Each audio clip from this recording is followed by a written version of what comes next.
It's Radio Free 501c, the voice of Rogue Tulips Consulting. I'm Cecilia Sepp. Don't forget to subscribe or follow us. This week I'm here with my guest, Michael Wyland of Sumption Wyland, and we are discussing promoting your consulting practice and working with boards of directors. Welcome to episode 203.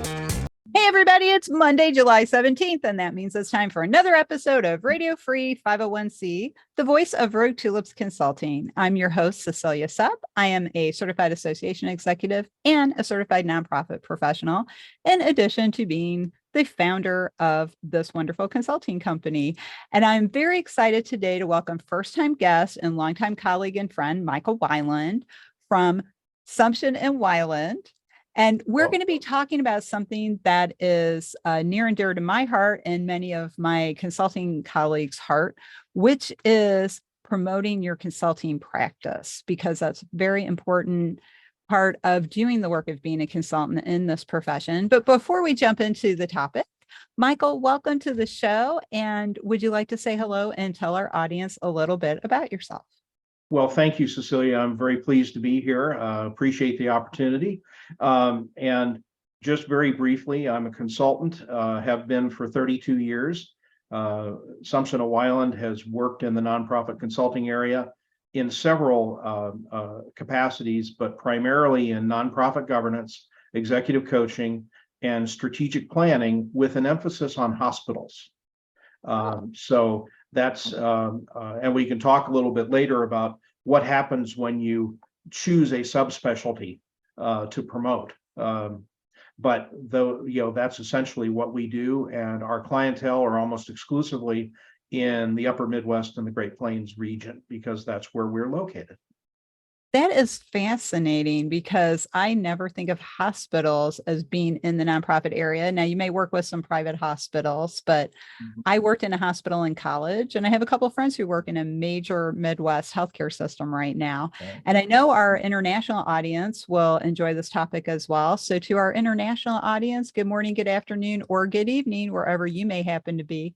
So let's jump into that. So the subspecialty topic has already piqued my interest. So when you say that about what happens when you pick a subspecialty like that, can you explain that for us? Sure. The most consultants have a temptation to want to develop business in any area where they feel like they could add value to the client. I can do that, I can do this, I can do the other thing. You end up with a list of half a dozen or more things you can do. And what that does is confuse prospective clients a lot, because if they hear more than 2 or 3 things, they begin to wonder how good you are at any one of them if you're listing that many. And so, the advice for consultants is identify a target market and really work that target market.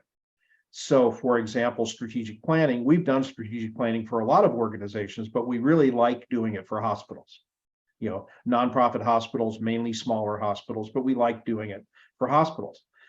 Once we started promoting that we really focus on hospitals in our strategic planning practice, we started getting more inquiries from other types of nonprofit organizations and associations saying, well, you do it for hospitals, could you do it for us?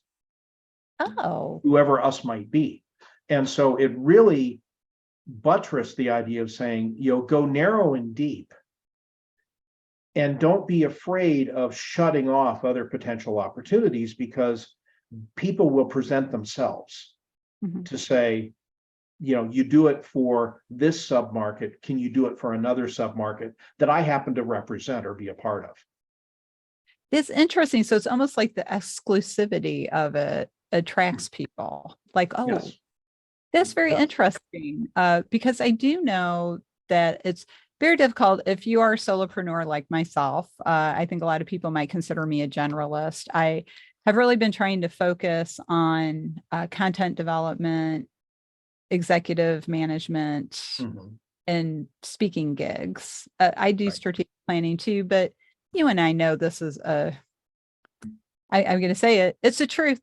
If you spit, you hit a strategic planner, right? Yes. It's like there's a lot of people who say they're strategic planners that are not strategists. Right.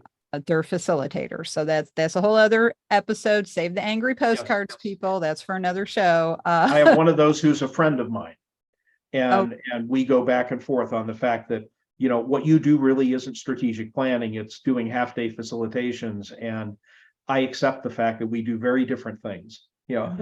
and there's and there's nothing wrong with that. There's a place for both, because Right. if you are going to do strategic planning, you have to be a good facilitator, because you have people talking in order to draw them out and find out what their goals actually are. But being a facilitator is not the same thing, everyone, and just keep that in mind. Yep. But our topic, let's bring it back away from that, because that's one of my soapbox things, and I don't want to go off on that, because we want to talk about consulting practice. Now, this year, Michael, I have been talking with a lot of other consultants, and I'd love to get your views on this. I know you have a well-established, successful consultancy. 2022 was a pretty bang up year for most people, including myself. I had a pretty good year. I was excited. I enjoyed it. Didn't realize how good I did till the end of the year. And my bookkeeper sent me my P&L, and I was like, really? Okay, good. Well, this year's been a lot different. This year's been very slow. And so I've been having one-on-one conversations with other solopreneurs like myself, or people in smaller groups, like maybe they're in a 2 or 3 person practice. And I've been saying to people, it's kind of slow this year, and I am wondering what your take on it is. And people kind of breathe a sigh of relief and say, oh, I'm so glad you said that. Mine's slow too. Okay. So we're kind of picking up a trend here, a theme. I've shared it in the ASA Collaborate community for other consultants, saying, hey, you're not the only one. Don't panic. It's not just you. Goodness. And people are talking about it. So what's been your take on that trend this year? Well, we've seen something very similar this year, is that, 2020, well, really, 2020, 2021, 2022, all 3 were very good years for us. We didn't know what would happen when COVID hit. We kind of braced ourselves for all of a sudden we'd have no work to do, when in fact, work, if anything, increased rather than decreased. And 21 and 22 were very much the same. They were very good years for us. 2023 thus far has not been as good. We are busy, but we're not as busy as we would like to be. And I'm not sure why that is. I haven't heard many clients say, gee whiz, I'd like to hire you, I'd like to retain you, but we don't have funding right now, or I'm worried about, resources. Now, in the 501c3 world, there's been a lot of recent publicity about the Giving USA report, and how, adjusted for inflation, charitable giving was down about 10% in 2022, which is only the 4th time in 40 years that there was actually a year-over-year decrease in charitable giving. So there might be some softness in that market. And quite frankly, I don't know what's happening in the association world, about memberships and membership renewals, and what, revenue from conference attendance and non-dues revenue, all that stuff, might be affecting associations in the same way, or there might simply be, a trepidation about, we don't know what the year is going to look like, so maybe we'll hold off on some of those consulting contracts. Well, and some people have mentioned that there was fear of a recession, and in the first half of the year, and maybe that's why some people have not been engaging consultants the way they did. Some other people have mentioned that they're hearing the big consulting firms are getting work. They're getting a lot of work this year, as opposed to smaller firms. But I wonder if also, and I'll just be honest, a lot of the big projects I did last year were projects that only get done every 3 to 5 years. Right. So I think we have to take that into account as well. So if you had clients doing strategic planning last year, or maybe doing a governance review, they may not do that again for 3 to 5 years. I had a client who was very happy with the work I did for them last year. And I said to their CEO, well, maybe we can work together again. And she just laughed and said, yeah, I'll call you in 3 years. Was trying to do the strategic plan again. And I'm like, okay, that's, related to the topic. It's an important part of the topic of promoting your consulting practice. You do more than one thing, like I do. So I think one of the problems is making sure our clients understand that we do more than one thing. and these things are related to each other. So how do you, what's advice you might share with other consultants? I don't want to take any of your trade secrets, but no. what is like some advice or some things you've learned about making sure your clients know you can do more than one thing with their organization? Well, one thing I'd like to say very quickly about the previous question first is the good news about economic cycles and, fear, trepidation, hesitancy on the part of clients is that there is a counter trend that when times are uncertain, many clients will reach out for consulting assistance to help divine what the future might be or how best to navigate through whatever uncertainty they're dealing with. So there is opportunity for consultants, even while at the same time, there's a perceived lack of resources or perceived, hesitancy to expend those resources. It's still well, we got to do something. We got to figure out what's going to happen for the next year. And we realize that our governance systems or our strategy or our personnel development, our leadership team needs some help, in order to be able to do things. And so there is that opportunity. But, messaging clientele, one of the things that we often end up doing, and I swear to, by all that's holy, that we don't do this in any kind of a cynical way or unethical way. Our strategic planning clients frequently identify governance development as a strategic priority. They will say, yeah, our board systems could be better, whether it's recruitment, whether it's policy and procedure, whether it's something like, well, we haven't reviewed our bylaws in 10 years. Are we using our committees appropriately? Maybe we have communication or boundary issues between the board and the CEO. All of that works into nonprofit governance, which is something else that we do. And one of my axioms, one of my sayings is that nonprofit function is not a binary choice. It's not either good or bad. It really operates on a continuum and, almost like a bell curve. And most organizations are somewhere in that 80% of the bell curve that's in the middle, of the distribution. So it's easy for it to take you from wherever you are and move you closer towards where you want to be. And so that's always an opportunity for my firm to come in and assist boards and assist CEOs, and buttressed by the fact that board turnover and CEO turnover is frequent enough that you're constantly reforming those board CEO teams. But kind of bringing it back to how you are tying together what you do for your clients. So you do strategic planning, and governance should be a strategic goal to keep it strong. Or maybe they need to improve it. Help them with that. And then you also mentioned you help with executive coaching. Do you also do executive searches? We have done executive searches. In fact, we recently did an executive search for a rural hospital. We had originally been brought in to do board development, and then their CEO resigned.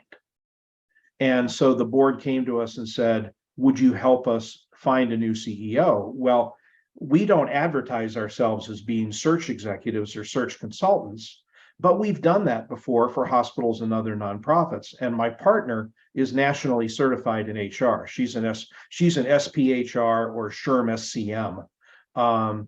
So we have the ability to do it.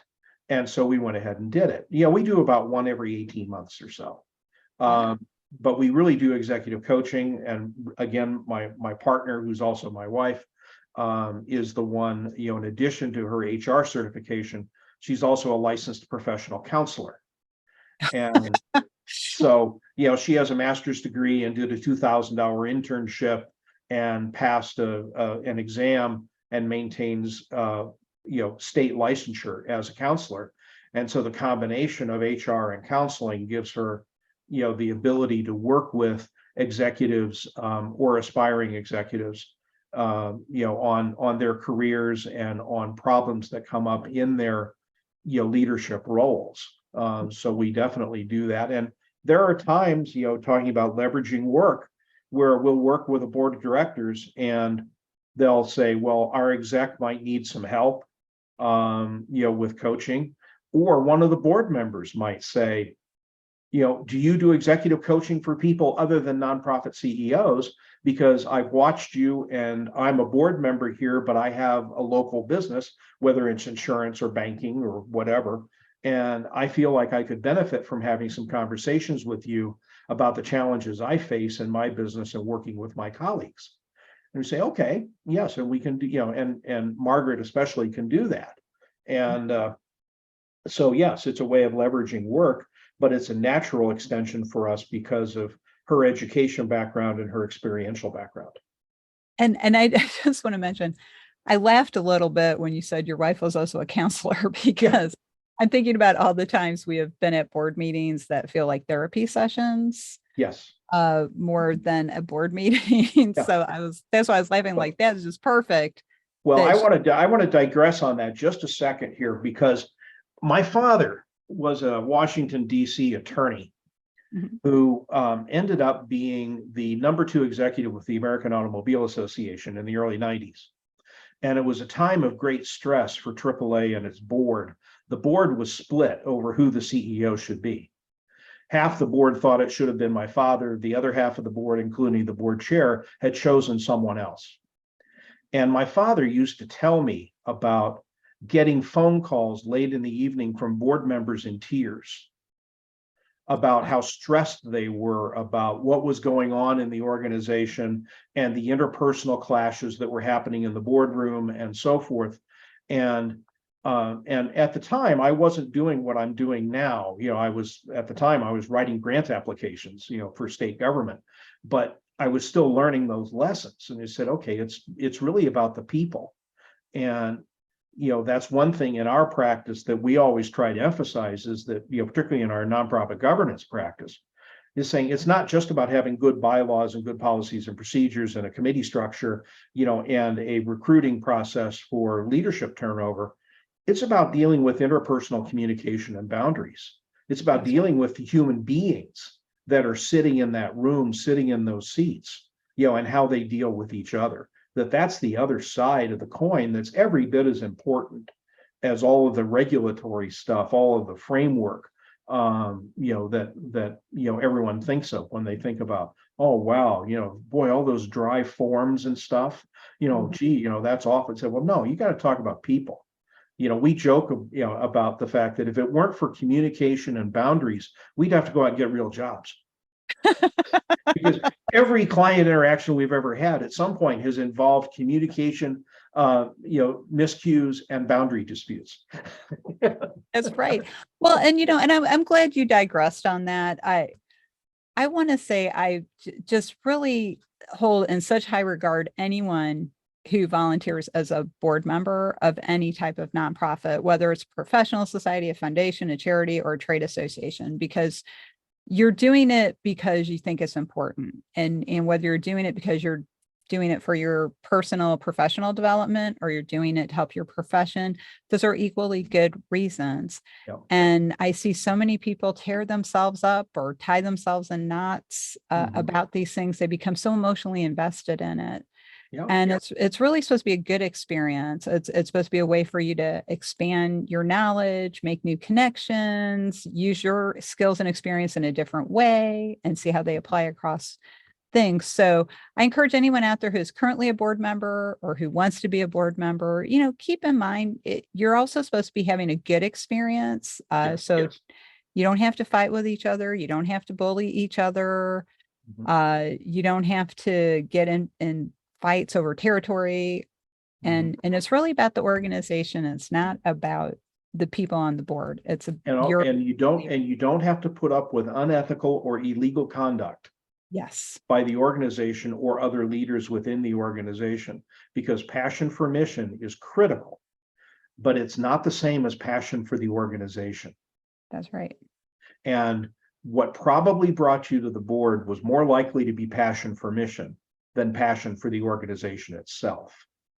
I've seen a lot of people who have who have tried to put up with things that they shouldn't have to put up with, because it ought to be fun. It ought to be rewarding. You ought to be adding value, and the organization should be adding value to you as a professional. They ought to be valuing you as a leader. That's And right. if they're not doing that for you, then I guarantee you there are a lot of other places that will give you that enjoyment and that value, and give you the opportunity to add value. There are 1.5 million registered 501c3s in the US. There are 60,000 501c6s in the US, business leagues. Yes, there are lots of opportunities to make a difference. And I've been a nonprofit board member and board chair, so I know what it's like to sit in those volunteer positions. And I know what it's like when it's good, and I know what it's like when it's awful. I've had to dissolve a nonprofit corporation that was unable to sustain itself economically. And you want to talk about an emotional, gut-wrenching experience. That's it. But yeah, I have nothing but respect. I absolutely agree with you, Cecilia. I have nothing but respect for people who sacrifice their time, talent, and treasure to serve on a nonprofit board, and they ought to be honored, for that service. Yes, and I'm glad that you expressed that as well, because so often I hear, and hey, I've been in this profession since 1988. Okay, I will just be upfront about that, folks. It took me a long time to get this old, so I'm not embarrassed about it. So, but I've seen this so often, this lack of respect for the volunteers, this lack of respect for what staff does, and then the lack of respect that both groups have for each other. But the way people in our profession will sometimes talk about chapter leaders or board leaders, like, well, the board just doesn't get it. They just don't understand. They don't know. And it's like, well, why don't you explain it to them then? It's like, and this lack of commitment to board training for successful boards, like people say, oh, well, you need to have board training. But if you bring up requiring it, like I did that back in 2018, I floated that out on social media, hey, I think that we should be required to give our boards 1 hour of training every month to make sure they stay on point. We don't have time for that. Right. Yeah. But yet he has time to clean up all the messes that the board makes from not understanding their true role in what they're supposed to be doing. And also, it's not fair to the board members to not understand what they're supposed to be doing, because they actually are being held personally responsible by the IRS. Yes. For the decision organization. And so if we're not doing that, and that does bring it back to promoting your consulting practice, because that's what a lot of us do as consultants, no matter what we're doing, even if we're doing like a member research project, or we're doing a presentation or some sort of training, that's what we're helping them do. We're helping them have better boards in the long run, because that's really what everything, and everything is about, having a better board, but a better board makes for a better group. Well, let me see if I can get us back on track a little bit, and I'm responsible for these digressions. So I should take ownership of that and take ownership of the, what is it that we do to promote our practice? And I'm going to begin by saying, I don't believe there's any one single answer that is absolutely correct, that you should do whatever feels natural and comfortable and appropriate for you and your practice. I'll tell you what I did. I'll tell you what I do. But I'm not saying it's the only way. Okay. But for example, I'm a writer and editor, so it's easy for me to sit down and write blog posts, to write articles, to do. I participate in the Collaborate forums on ASAE. I participate in a lot of other online email-based communication forums because it's natural for me, and yes, it promotes my practice, but it also does something for me, which is, if I have to sit down and write something, I actually think about it and try to put it in some kind of logical order. And if I say something that I'm not sure whether or not it's true, I'll actually go out on the internet and do a little bit of research and see if I can find a source.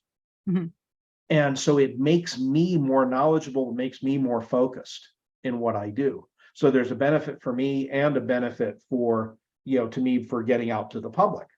Now let's move a little bit further afield.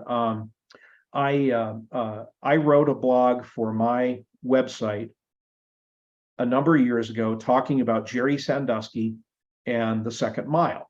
And some folks might not remember this, but Jerry Sandusky was an assistant football coach at Penn State and had a charity called the Second Mile.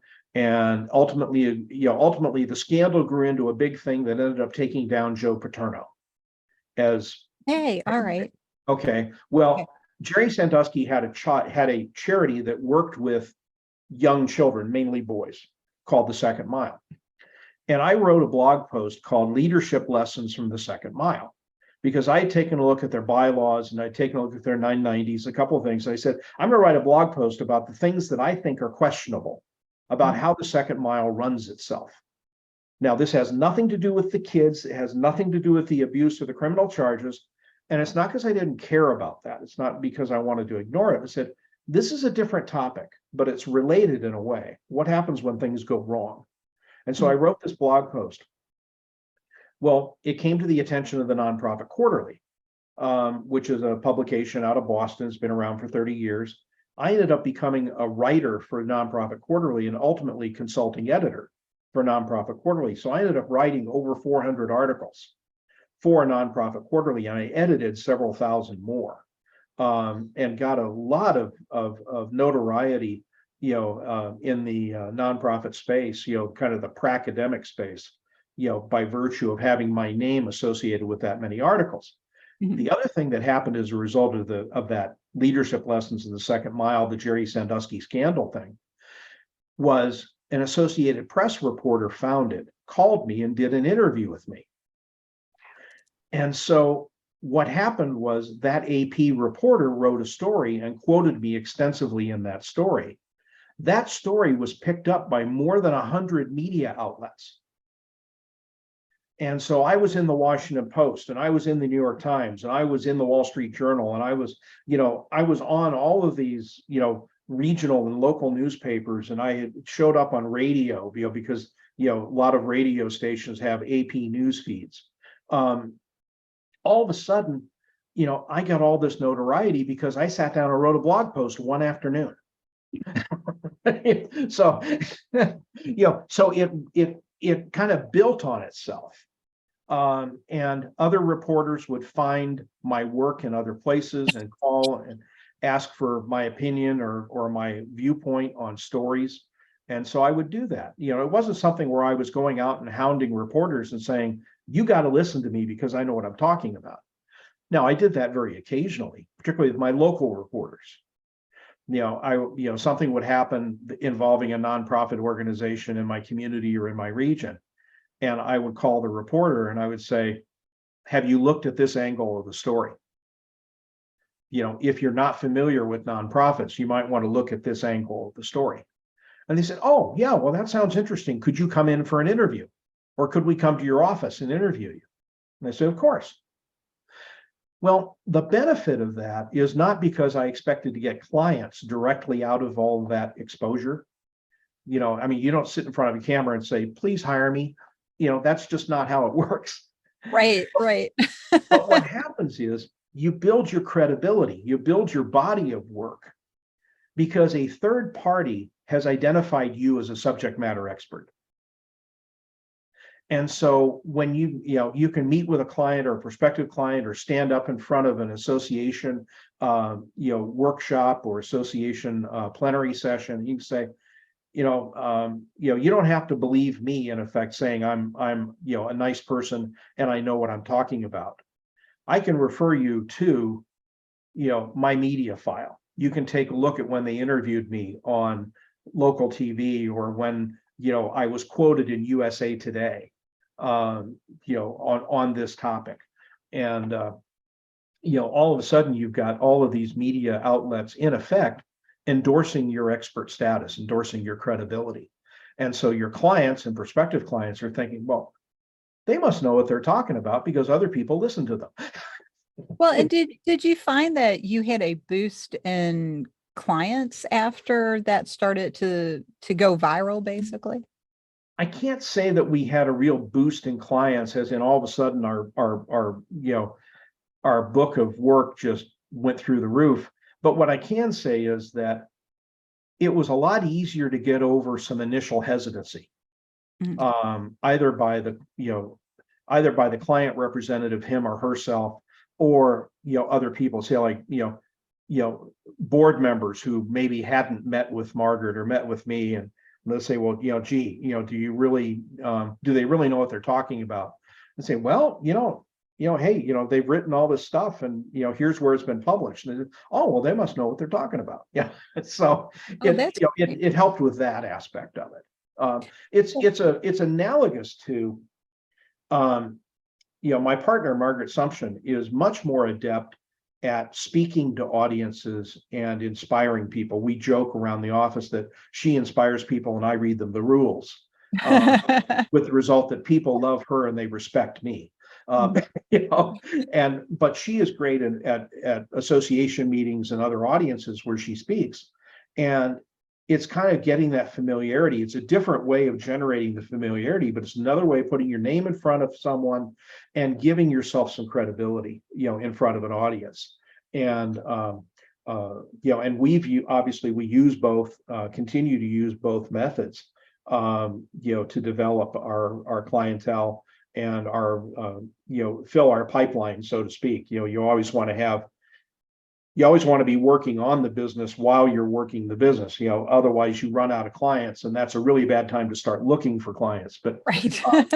But that's but you spend a little bit of your time every day, every week, every month, saying, okay, where am I speaking? Where am I writing? Have I done a media interview recently? If not, why not? Kind of thing. And that just helps keep the practice moving forward. But like I say, you ought to do what is comfortable for you to do. If you're not naturally a writer, then don't force yourself to write. Right. There should be an element of enjoyment and fulfillment in your consulting practice. So do what makes you comfortable. If you like being around people, then figure out a way to promote your business being around people, like by doing speaking. If you're a researcher, publish your research, do press releases saying, hey, did you know that in our community, there are XX nonprofits and half of them are losing money? And you can find that out by looking at their publicly available IRS Form 990s. You can, if you're a researcher, you can pick this stuff up and mine that data real fast. Right. And you can get that kind of attention. And even if the media outlets don't publish it, they at least get the idea that there's somebody out there who knows what they're talking about, who might be a resource when it comes time to do that story on that nonprofit scandal, or the Giving USA report, or the community gets the big association conference that had been trying to attract for years, and all of a sudden we're going to have 5,000 people in our town. Well, what does that mean? Well, let's call an expert. Yeah, let's ask them. It's like, just reminded me of the time ASAE had their annual conference in St. Louis, Missouri, which, oh my gosh, that was a long time ago. Was that 2012, I think? Not quite sure. Maybe that was Atlanta. But anyway, it was a good 10 years ago, folks. But that's where I was born and raised. And one of my brothers and his wife came to pick me up at the hotel where I was staying in downtown St. Louis to go out to a family dinner. And we're driving along and they see all these billboards with ASAE, welcome ASAE. And my brother says, I've been seeing these signs everywhere. I wonder what they mean. I said, well, that's why I'm here. I think I can help you with that. I think I can help you with that. You have a consultant right in the car. That's what, and I joke around with my husband is also in the nonprofit management profession. He's a chief staff executive of a tax policy group. Okay. And he talks to me about work all the time. And I will sometimes say to him, well, you're lucky you happen to know someone who knows about nonprofit bylaws. You happen to be an expert who lives in your own house, So, and I've done things with him, but yeah, it's being that person, being that resource, I think is a great thing. Now, one other thing before we wrap up, this is a great conversation, and I know we digress, but that's what this conversation is about. That's what I love about the podcast, because everything we do is related. We try to have a topic, but everything we do is connected. Everything is So I loved all the digressions, but one of the things before we wrap up, Michael, Yeah. I want to get your input on is one of the things that I also talk to other consultants about is doing that client follow-up. So like you get the project, you do the project, have a great time working with the client. They tell you, oh, you did such a great job, and you ask them, can you be a reference for me in the future? Sure, I'd love to do that. Maybe you ask them to write a LinkedIn recommendation. But then maybe you never hear from them again, or you don't hear from them for 3 or 4 years, or they just kind of forget you do other stuff. Mhm. And I'll admit, I love my clients. I love to keep working with them, but I don't necessarily do that. Hey, do you have any work? Hey, do you have any work? Hey, can we work together? Because I feel like that's being kind of pushy, right? So Right. I like copy them on my newsletter. Hopefully they listen to the podcast. But what are your thoughts on that? What's some advice you might have on that? I always criticize myself for not doing that as well or as often as I should. Okay. But there are a couple of things I do. For example, with strategic planning clients, many years ago, I started writing in a standard clause saying 6 months after the board approves the strategic plan, I will have a meeting with the board chair and the CEO to talk about implementation of the plan, what's working, what isn't. Okay. So that gives me another opportunity to go face to face, either virtually or in person, with those leaders and say, yeah, remember me? I was the one who was here last summer or whatever, and we did this. How's it going? And that puts it on their calendar as well as on my calendar. And I always identify that as a no cost addition to the contract, saying, you're not paying me to come in. This is just part of my service. So that's one thing I do. The other thing I do is I'm a voracious reader, and anything I see that reminds me of a client, whether it's an organization or an individual, I often go ahead and shoot an email to that person saying, hey, saw this morning and thought of you. Hope everything is going well. Michael. I don't say anything about, hey, we should get together for coffee. I don't even say that. Let them make that decision, but I will put my name in front of them and say, I remember you. I like you well enough that I'm willing to, send you something, at least by email, that I thought you might benefit from. Those are a couple of things I do. Those are great tips and so obvious. Well, yeah. Like, why don't we all do it? And I gotta say, being from the Midwest, born and raised there, I don't feel like I should be pushy with people.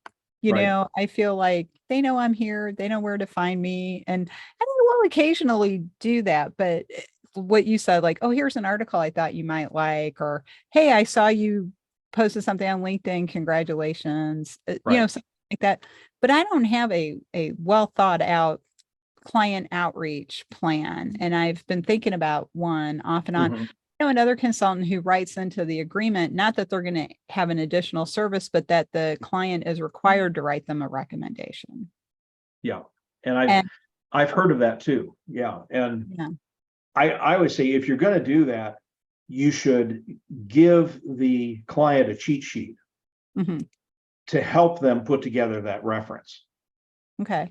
And because it's not unlike if you're looking for a job and you ask someone to be a reference for you, what you ought to do is also give them a sheet of paper that says, these are the points about me that I really want to promote for this job I'm going after. I don't want you to lie. I'm not asking you to lie or misrepresent, but if you can say any of these things, it would be a big help. And a lot of times the other person will say, well, I really appreciate this because I was a little bit at sea wondering what it is that I should say about you to maximize your chances of getting the job. I didn't want to say the wrong thing. I said, well, you can't say the wrong thing, but here are some things you could say that might really help. Same thing with those recommendations from past clients. Say, if you want to talk about the quality of my work, the timeliness of my work, the flexibility I had to work with you, whatever those things are, any of those things would help me as I build my body of work and as I go out to recruit other clients in the future. And if you'd be willing to act as a reference when they want to talk to you, that would be even better. So And I do that. I will at the end of a project say, can I use you as a reference? And, Mhm. I work really hard. So most of the time they say yes, you can And, as a and reference, that's but I don't ask them to like write me a recommendation. I just feel that if they felt the work, and this is me, and maybe it's a wrong viewpoint in today's market world, but I just feel if they felt I did a good job, they would remember that and maybe mention that to other people. I do occasionally ask people on LinkedIn, but I guess in working on the business, I don't feel like I should pressure my clients to do things. no, and believe me, I understand that. Even though I was born in Washington, D.C. and grew up in that area, I'm in the Midwest now, and I fully understand the reluctance. And in fact, I had a marketing executive one time tell me that I was an anti-closer. Um, you know, the whole thing about selling is that you're supposed to get to the close, and it's like, no, I said, no, I want to work with people who want to work with me. Yeah. I don't want to have to feel like I have to convince somebody to work with me. And so, but when it comes to getting referrals and recommendations, people are busy and they feel uncertain because it's not something they do very often. Just like people who are employed don't look for jobs very often. So surprise, surprise, they don't have a lot of practice at interviewing and honing their resumes and doing cover letters. Why should we expect any different? So what you do is you say, yes, I would benefit from this if you feel comfortable doing it. And if you feel comfortable doing it, here are some tips that will make the job a little bit easier. And and what that does is that provides reassurance and some guideposts for that person that can really be helpful. And similarly, when you ask someone to be a reference for you, say, yeah, I will call them first and say, hey, so and so from XYZ Association is going to be calling you. Just give you a heads up. And oh, by the way, this is the type of work that they're looking at me to do. And that's why I put you on as a reference, is because the work is similar, or because the size or whatever is similar. And so anyway, that's why I identified you for this particular reference. And they say, oh, okay, I get that. All of a sudden they go into that call a lot more confident. That's a really good point. And I love that comparison between acting as a reference for an individual seeking employment to the offering the same kind of information to a client that might be a reference for you. I think that's a great suggestion. So I really like that. But I guess, for me doing that additional follow-up, one of the things I personally hate, and so I guess I am assuming other people hate is I hate that pressure, that poke, feeling like people are pressuring you to do stuff. And that's just not me. So I'm just kind of like, yeah, hey, I'm here. And then sometimes I'll hear from somebody like 2 years later, oh yeah, you did this thing for us. Can something else? Oh, sure. No problem. Sure. And you just have to convince yourself. It's like, okay, it feels like poke to me because I've had 5 of these conversations this month. Yeah. But each of those 5 individuals probably hear from me twice a year. Right. So it's not poke to them. You might feel like you're being pushy because it's you, but and that's an excellent point, because you're right. It's they're just seeing you once, but you feel like, oh, I'm reaching out to everybody so many times. Yeah. And I think one of the other things too is, because no one is perfect, no matter how good a consultant is, no matter how much experience they have, no matter how much knowledge they have, we do sometimes make mistakes. Yeah. And we have to own that, and we have to accept it, and people will get annoyed by it and maybe never talk to you again or answer your emails if you make a mistake. And that's something we just have to deal with. Well, being a consultant, I've got to come up with a couple of cautions here at the end. Is if you're going to do this, consider these couple of things. And talking about promoting your consulting practice, one of the things that you have to consider is that that it's entirely possible that you could have to risk controversy in order to become better known, because media especially love things that are controversial, or at least state an emphatic point on one side or the other of an issue. And that means you run the potential of not pleasing everybody. And sometimes you have to do that. Sometimes it's the right thing to do, but think about it before you do it. If you're being interviewed about a nonprofit scandal, you may very well have to say some unkind things about organizations that put relatives on the board of directors. And that may actually cost you some business. Right. But is it business that you really wanted? Probably not. But still, it's something to consider. And the other thing for consultants to remember is that there's a tendency for us to fall in the subject matter expert trap. That we put ourselves in the situation where we feel like our role is to add value. And so we keep on wanting to add more value to demonstrate, our worthiness to take on a client or, continue our practice. And what most clients and potential clients are looking for, yes, they want us to be subject matter experts, but they really want from us more than that, is to be a valued resource and a source of comfort and a source of added value for them to help meet their missions. And, don't focus on the trees and forget about the forest. Focus on the fact that, okay, if we want to move your mission forward, if we want to help you be successful, particularly on a long-term basis, I can help you do that. And we can talk about the details later. But when promoting my practice, I'm not going to tell you about, hey, I did another 990 review last week, and let me tell you what I found in Schedule O. That's not going to give anyone any confidence. What's going to give them confidence is I'm doing ongoing professional development. I've been there, done that. Your situation, yes, is stressful. Maybe I've seen it before, maybe I haven't, but I have some confidence that together we can come to a resolution that will be beneficial for your organization. That's what they're really looking for. And if you promote yourself in that way, rather than trying to prove how much you know, you're much more likely to be successful in getting new clients and attracting people to you. I think that's an excellent closing thought. As you know, on the show, we like to ask everybody for a closing thought. I think that is it. Demonstrate that you can be beneficial in resolving their problem. Mm-hmm.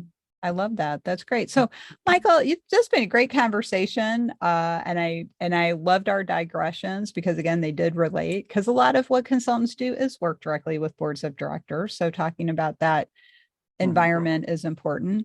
So if people wanted to talk with you more about this topic or some of the other things that you do, what's the best way to get in touch? Well, my consulting practice is Sumption and Wyland. My website is sumptionandwyland.com, and the AND is spelled out. They can, I'm on LinkedIn, I'm on Facebook.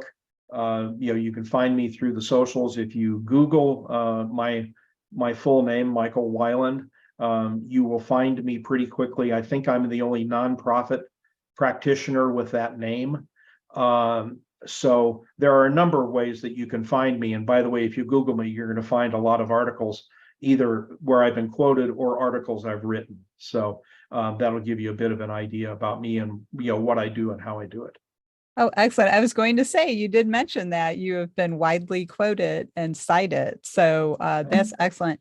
So once again, I want to thank my guest for this week, Michael Wyland, on this great and wide-ranging conversation on how to promote your consulting practice. And we also talked a little bit about boards. So that's always a fun topic because that's an important part of what we do in the nonprofit profession. Well, thank you, Cecilia, and thanks to everybody for watching and listening. Great. Yes, thank you. And so we have to go rogue for now, but we'll be back next week with another exciting episode. If you haven't subscribed or followed us on your favorite podcast service, please do so you don't miss any episodes. If you'd like to learn more about Rogue Tulips Consulting and how we can help your organization bloom outside the box, check out our website, roguetulips.com. And if you are a nonprofit professional seeking education, whether you're getting ready for the CAE exam, want to get some CAE renewal credits, or you're just a curious sort like myself and want to learn things, check out our education program, the 501c League. It's so big, it has its own website, the 501cleague.net. Fall courses are going to be launching in August, and registration is currently open, and you can download our fall course catalog. So I once again, thank you, Michael, for joining me. And on behalf of Michael and myself, we'll see you next time.